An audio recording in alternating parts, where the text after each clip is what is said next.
Madulo si diba Ikmergi makatalagila sa maya Ang bultaan O hitter sel hitter a gloria O kuwan mo na ang lao La madarat tele Este kausel ka talagin maay kyurao Undon se se Maungagin mo na katag Guliwe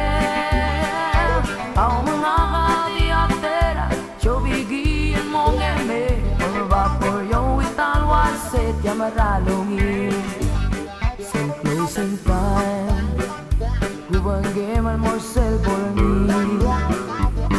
Mamasuba siruba Halawe gado chacha Diganay gado wantu Moto tao Hanes de lang Mau ngagay mo sese Buliwe Ang mga kadiateri Chobigian mo ngeme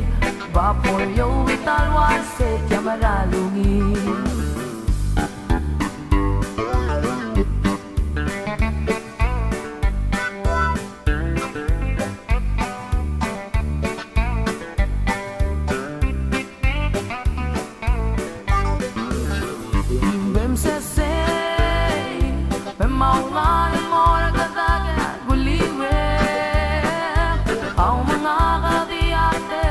Chobigian mo ngeme Or vapor yo italwaset Yamaralungi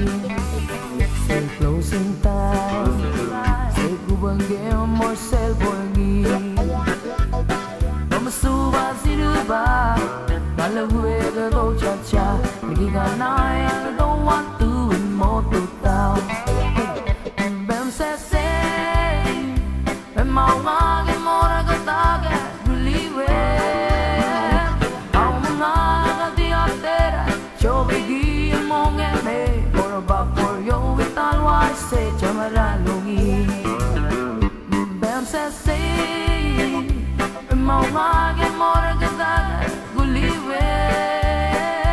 Ang mga kadiatera Chobigian mo ngeme Or vapor yo italwaset Yamaralungi Or vapor yo italwaset Yamaralungi Vapor yo italwaset Yamaralungi